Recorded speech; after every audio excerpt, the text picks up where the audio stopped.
आज की वीडियो होने वाली है क्लास 6 मल्हार हिंदी पुस्तक पाठ 10 परीक्षा। इसे लिखा है मुंशी प्रेमचंद ने। बहुत ही अच्छी कहानी है। तो सबसे पहले लेखक परिचय। ये मुंशी प्रेमचंद का जन्म 1880 लम्ही नामक ग्राम में हुआ था और मृत्यु 1936 में हुई। ये बहुत ही महान कथानायक है ना। इनकी कहानियाँ बहुत ही अच्छी अच्छी हैं। ईदगाह, बड़े भाई साहब, गिल्ली डंडा, दो बैलों की कथा और भी है। बहुत ही टीवी सीरियल में भी देखने को मिली थी, जैसे गोदान। और इनका असली नाम था धनपत राय और एक समाज सुधारक थे। और इन्होंने ये जो लिखा है परीक्षा कहानी, इसमें क्या परीक्षा लिया जाता है तो हमको यही पढ़ना है। बहुत ही रोचक दिलचस्प कहानी है। अब हम पाठ शुरू करते हैं। तो देवगढ़ जगह का नाम है। तो यहाँ के दीवान सरदार सुजान सिंह बूढ़े हो गए। तो अब ऐसा होता है ना, बुढ़ापे में चलो पूजा पाठ किया जाए, भगवान को याद किया जाए। तो इन्हें भी परमात्मा की याद आई। तो महाराज जो वहाँ के थे तो उनसे जाके बोले कि श्रीमान, मैंने 40 साल तक आपकी सेवा की है। अब मेरी अवस्था कामकाज संभालने की नहीं है, अवस्था ढल चुकी है और बुढ़ापे में अगर कहीं कुछ भूल चूक हो जाए तो सारी ज़िंदगी भर का जो काम किया हूँ नेक नामी, वो मिट्टी में मिल जाएगा, बुढ़ापे में मेरे दाग लग जाएगा।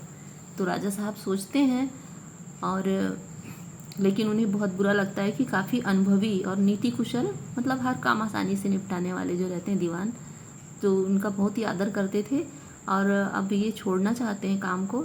तो फिर मन तो नहीं मान रहा था, लेकिन फिर बोलते हैं कि चलो ठीक है, लेकिन जो नया दीवान का पदभार है वो कौन संभालेगा, तो नया दीवान ढूंढने का मैं जिम्मेदारी आपको देता हूँ। अब दूसरे दिन बड़े बड़े विज्ञापन निकले। देवगढ़ के लिए सुयोग्य दीवान की ज़रूरत है और जो कोई सज्जन इस पद के योग्य अपने आप को समझे तो वो सरदार सुजान सिंह की सेवा में उपस्थित हो जाए। और ज़रूरी नहीं है कि ग्रेजुएट ही हो, मगर हृष्ट पुष्ट होना चाहिए। और जो बीमार वगैरह हो तो उन्हें आने की ज़रूरत नहीं है। और यहाँ पे 1 महीना तक रहना है और आप लोगों का विचार, रहन सहन, है ना, इसकी यहाँ पे परीक्षा ली जाएगी और यहाँ पे आप लोगों को रहना है। और जो परीक्षा में पूरा खरा उतरेगा, इस उच्च पद दीवान पद के लिए उसी को चुना जाएगा। अब सारे विज्ञापन में देख के सारे जगह, सारे मुल्क, शहर में, गांव में सब तहलका मच गया। सारे ऊंचे ऊंचे पद के लिए तो बहुत सारे उम्मीदवार आने को तैयार होते हैं। तो फिर नसीब का खेल है, कोई बोलता था। तो फिर लोग अपने अपने जो भाग्य आजमाने के लिए देवगढ़ में आने लगे। तो देवगढ़ में कहा गया कि रंग बिरंगे मनुष्य दिखाई देने लगे, अलग अलग जगहों से आने लग गए सब।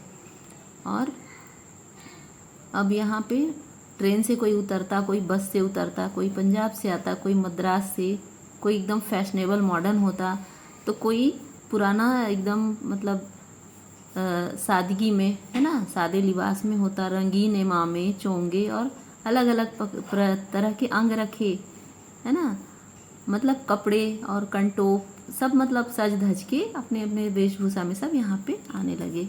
और ज़्यादातर यहाँ पे ग्रेजुएट पढ़े लिखों की संख्या बहुत ही ज़्यादा थी। अब सभी का जो है वहाँ पे रुकने का प्रबंध किया गया और अपने अपने बुद्धि के अनुरूप सब अपने आप को दिखाने की कोशिश कर रहे थे। कोई 9 बजे तक सोते थे तो सुबह ही उठने लगे, बगीचे में टहलने लगे। कोई योगा करता था, है ना। और जो नौकरों की नाक में दम करके रखे थे, आज वो खुद से अपना काम करने लग गए। तो हर कोई अपने आप को सज्जन घोषित करने में लगा हुआ था। कोई बड़े बड़े ग्रंथ पढ़ता था, कोई सदाचार और नम्रता का पाठ पढ़ाता था। तो इस तरह से सोचते थे कि 1 महीने की तो बात है, किसी तरह कट जाए, इसके बाद तो फिर दीवान का पद मिल ही जाएगा। लेकिन जो सरदार सुजान सिंह थे तो उन्हें परख थी। तो वो देख रहे थे इन सबको और सोच रहे थे कि इन बगुलों में हंस कहाँ छिपा हुआ है, मुझे तो ढूंढना है। फिर एक दिन लोग क्या किए कि हॉकी का खेल खेलने लगे। बहुत सारे खिलाड़ी सब एक से एक अपना दिखा रहे थे हाथ की सफाई। अब फील्ड बन गई, है ना। तो कोई शतरंज, कोई ताश, है ना, जो खेल खेलते थे वो भी आज हॉकी खेलने लगे। तो इस तरह खेल बहुत देर तक चला। खेल होते होते शाम हो गई। अब शाम तक चलते रहा खेल, सब पसीने में तरबतर हो गए, है ना, हाँफते हाँफते बेदम हो गए, लेकिन फैसला नहीं हो सका कि हार किसकी हुई और जीत किसकी हुई। अंधेरा होने लगा, अब सब मैदान से जाने लगे। तो जहाँ पे खेल हो रहा था वहीं से थोड़ा सा पास में एक नाला था, और नाले के ऊपर कोई पुल नहीं था, और नाले के अंदर से होके ही सभी को पार जाना पड़ता था। तो अब वहाँ पे क्या होता है, शाम का समय रहता है और पानी भी रहता है, कीचड़ भी रहता है नाले में। तो एक किसान रहता है और अनाज से भर के बैलगाड़ी को पार करता रहता है।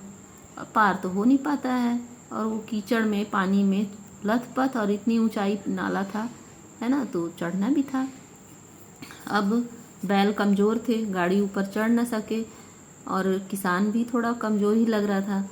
बार बार जोर लगाता और फिर वापस वहीं का वहीं आ जाता।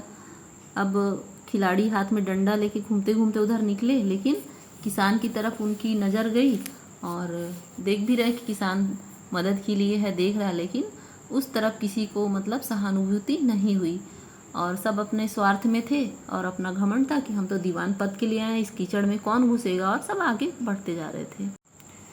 लेकिन उसी में एक ऐसा मनुष्य था कि जिसके अंदर दया की भावना थी, और हॉकी खेलते समय क्या हुआ था, उसके पैर में चोट भी लग गई थी। तो चोट लगने के कारण वह लंगड़ा रहा था, लेकिन फिर भी धीरे धीरे चलते हुए आया, और देख के किसान को रुक गया और पूछा कि क्या मैं तुम्हारी गाड़ी निकाल दूं। तो किसान देखा कि हाँ, ये तो हृष्ट पुष्ट इंसान दिख रहा है। तो फिर बोलता है कि हुजूर, मैं आपसे कैसे कहूँ। तो फिर युवक बोलता है कि मालूम होता है कि तुम यहाँ बड़े देर से फंसे हो, तो ठीक है, चलो जाओ गाड़ी पे बैठो, और बैलों को आप हका लो, और मैं नीचे से गाड़ी को धक्का देता हूँ, तो गाड़ी ऊपर अभी चढ़ जाएगी।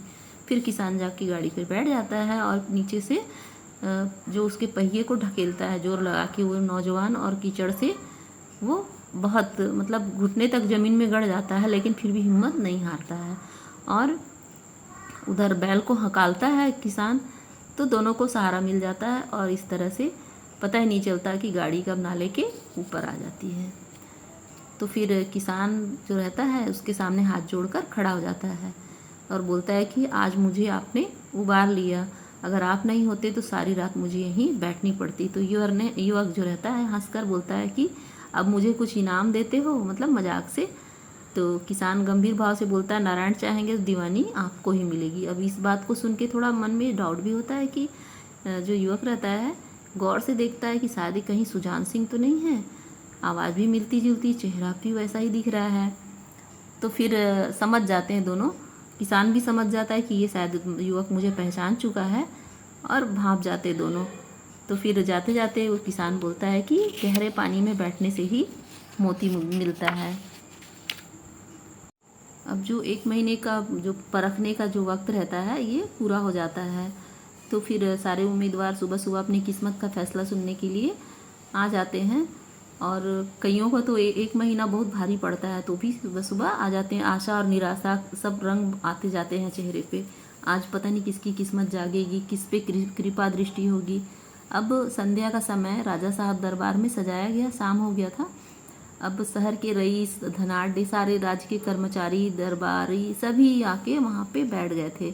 सब मतलब सज धज कर आ गए थे, और सबको जितने भी कैंडिडेट थे, उम्मीदवार थे, सबको अब लगा था किसको मिलेगा। अब जब सरदार सुजान सिंह ने खड़े होकर कहा, मेरे दीवानी के उम्मीदवार महाशयों, मैंने आप लोगों को जो कष्ट दिया है उसके लिए मुझे क्षमा। इस पद के लिए ऐसे वो पुरुष की आवश्यकता थी जिसके हृदय में दया हो, साथ साथ आत्मबल, हृदय वह जो उदार हो, आत्मबल वह जो आपत्ति का वीरता के साथ सामना करे, और इस रियासत के सौभाग्य में हमें ऐसा पुरुष ही मिल गया है। ऐसे गुण वाले संसार में कम हैं, और जो हैं वे कीर्ति और मान के शिखर पर बैठे हुए हैं। अब तक हमारी पहुंच नहीं है। मैं रियासत के पंडित जानकी नाथ शाह को दीवानी पद पर बधाई देता हूँ। वह जो युवक था जो किसान की गाड़ी निकालता है, वह जानकी नाथ ही रहते हैं। अब सभी जानकी नाथ की तरफ देखने लगते हैं, और कई तो मतलब आदर से और कई ईर्ष्या से देखते हैं कि इसको मिल गया है, और यही है परीक्षा। तो सरदार साहब ने फिर फरमाया, आप लोगों को यह स्वीकार करने में कोई आपत्ति तो नहीं होगी। जो पुरुष बताते हैं कि स्वयं जख्मी हो गई गरीब किसान की भरी हुई गाड़ी को दलदल से निकालकर नाली के ऊपर चढ़ा दिया, उसके हृदय में साहस, आत्मबल और उदारता का वास है। ऐसे आदमी गरीबों को कभी ना सताएंगे, उनका संकल्प दृढ़ है। और जो उसके चित्त को स्थिर रखेगा वह चाहे धोखा खाए परंतु दया और धर्म को कभी नहीं पीछे हटेगा उससे। तो ये कहानी समाप्त होती है। तो इस तरह से सरदार सुजान सिंह परीक्षा लेते हैं और जानकी नाथ को इस परीक्षा में सफल पाते हैं और ये दीवानी पद उन्हें दिया जाता है। तो ये पार्ट कैसा लगा कमेंट करके ज़रूर बताइए और मेरे चैनल को सपोर्ट करने के लिए सब्सक्राइब कीजिए।